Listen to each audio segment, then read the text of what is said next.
All right, well, Dylan, let's start with a number for you. I know you're not the numbers guy, but I think you can count to 4. So let's go with your top 4 seeds in the Big Ten tournament this year. Don't give me the order, just give me, the top 4 you think, because we're gonna pick the Big Ten champion after this. Your top 4 seeds. Okay, I think I'm gonna go Purdue. Shocker.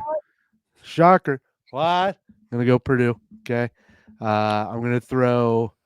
Now I gotta look at my notes because I already forgot.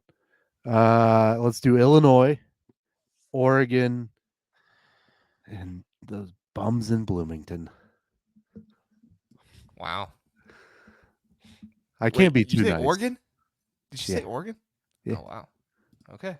They finally got rid of that ugly court, so I'm giving them a little credit. Okay. Oregon, Purdue, Indiana. Who was the 4th one? I apologize. Please hold. Yeah, look at your notes. It was Indiana. Indiana. Okay, that's right. No, I had Indiana. Oregon, Purdue, Indiana. Who's the 4th one? Illinois.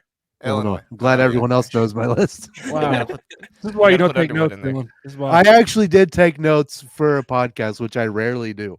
So, I mean, it's how much I love you. I'm trying to turn this into a graphic afterwards. So, that's how much I love you, JR. I appreciate it.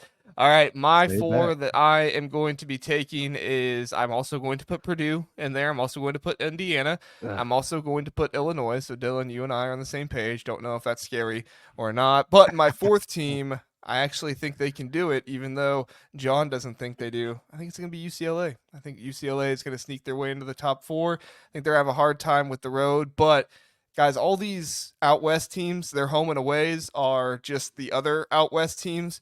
And I don't think Oregon, USC, and Washington, actually, I know USC and Washington are not going to be very good. They might split with Oregon, but, I mean, you're talking about basically 4 guaranteed wins right there in the conference. That's a pretty good head start to get you in the top 4. So I think UCLA is going to sneak their way in there. Burke, who's your 4? I want to say a lot of people like to say we don't care about the West Coast right now here on the Big Ten Huddle, but I'm right with Dylan in lockstep. Those are my 4. Indiana, Illinois, Oregon, Purdue. Look at us. Wow. So, Russ, are you the same? So I was shocked. My face when Dylan said Oregon was like, how is this dude copying my notes? Because I thought that was going to be one of my bolder takes. Like, Oregon was making my other surprise team outside of Nebraska because, like I said earlier, I like to bet on coaches. When you're seeing all these new circumstances, new players, recruits, transfers, Dana Altman was 6-1 versus the West Coast teams that are joining the Big Ten last year. 6-1 last year against USC, UCLA, and Washington. So I think with them being home and homes, like you said, they're home and away matchups out west, one of those West teams is going to sneak into the top 4 because you go 5-1 in those games and you find a way to go 500 in your other Big Ten games, you're probably one of those top 4 teams in the Big Ten because 12-13 wins gets you there. As was shown last year, right? Northwestern and Nebraska were both 12-8, and they got the 3rd and 4th spot. So I think that's why Oregon gets in. I don't know if Dylan had that much breakdown in his notes or not, but that's where I'm at. I think you just said Oregon and moved on. So hopping on that. That was exactly what my thinking was. Is we need one West Coast team in here. Because mine too, guys. I agree. It has to. Yeah, but so. Yeah, so of course Purdue. I think they're returning enough production. They're returning the favorite for Big Ten Player of the Year, and then Illinois because Underwood just seems to always be up there, especially the last 5 or 6 years. He seems to always be. If he's not winning the Big Ten, he's within 2-3 games of it. Most wins in the past 5 years in the Big Ten. Russ, I don't know if you forgot that or not. Well, it's one of the years. It's like it's one time period, whatever it is. Any years since then or more years than that, and Painter's got it. So they've got to pick that one time frame, whatever that time frame is. Years fly by when you're in a nursing home like Russ. I thought you'd pick UCLA in there just because you were a senior at Purdue and Wood was coaching. No, but I thought you were going to pick the same 4th team because you said they were your surprise team, and that's actually I have Ohio State in there. So if you guys pay attention, I left Indiana out of my top 4. I didn't want to give him that much credit. So I appreciate the love Burke has given to Purdue, especially the last time he was on here. But I am one of those people that docks Woodson for his past production based off the talent he gets. Now, I think the one problem IU has could be answered this year. It's just what guard is going to step up and help them in their backcourt because they're talented in the front court, but that's what they were going into last year, right? With Ware and Renew and Ibaka, and now they're basically replacing Ware with Ballo. I don't think they're going to have any problems in the front court. It's what does their backcourt production look like? Have they really fixed that? If they do, then yeah, I wouldn't be surprised to see him compete for the Big Ten title, but he hasn't, as much as Woodson has shown he can put together a front court and get production from a front court, he hasn't really shown that with a backcourt yet. Oh, you done, Russ? Jeez. To defend that, I will say he took our starting shooting guard and made him our 11th man this year. So backcourt has some reinforcements coming in. But that's why we're here. That's why we have the Purdue Indiana on. We have the devil's advocate at all turns. We're good. Sir.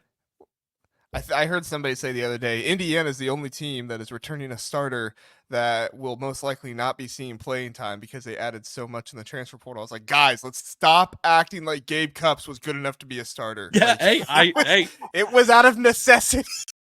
Hey, but when you're talking about the weak backcourt play, that is what it is. Indiana's backcourt has been lacking since TJD should have had better help. He had one weapon with him, and that weapon, I mean, y'all, I don't need to tell you guys who that weapon was.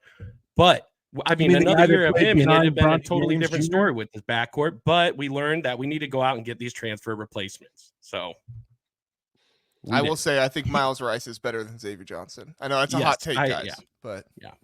I think Miles Rice will be better. I also hate how much I like Mike Woodson. I do like Woodson. You can't find That's much hard when you hate when you like your rival coach. Yeah. That is hard because you want to hate them, but you kind of like him. It's kind of like Marcus Freeman at Notre Dame. I hate Notre Dame, but I like Marcus Freeman.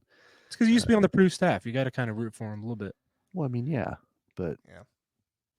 Let's see what other people are picking here in the chat. Philip says Illinois, Indiana, Oregon, and Northwestern. Philip, go to Purdue. bed. Philip. Wow. Okay. Go to bed. I will be honest. I thought about not putting Purdue in my top 4 because I do think there is some uncertainty there with, without Edey and stuff like that. But I really believe in Braden Smith. I didn't do it. I really believe in Braden Smith, but I don't think it's crazy.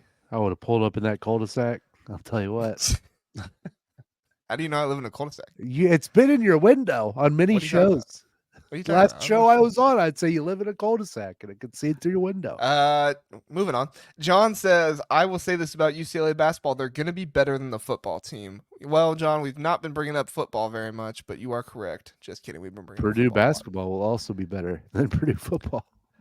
Chris says Indiana, Illinois, Oregon, Michigan State. You guys don't think Michigan State?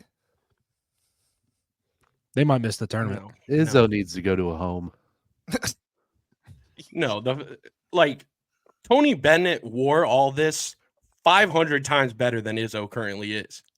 And just the fact that Tony Bennett already found the exit, Izzo's time, he isn't long for this conference. I also like Izzo. Time to go to a home was a little mean. How is Fran McCaffrey wearing it better than Izzo? The hot head of the conference is somehow handling better than Izzo. Fran has more hair. I think that's what it is. Good point, Dylan. It's great. Great analysis there. That's how we do things. Take it easy, JR. Don't get his head too big. He's too late. Chris is laughing. He likes it. Philip says, I expect an extreme cluster of teams right around the 500 this year. That will really impact the 4th team. Bold take. That is Big Ten basketball right there. Yeah. When 12 and 8 third place in the conference, that's kind of how the Big Ten does things. Yeah. John does bring up Jalen Hood-Schifino. He was an awesome guard for Indiana. That's another fun name to say. Yeah. My name's not.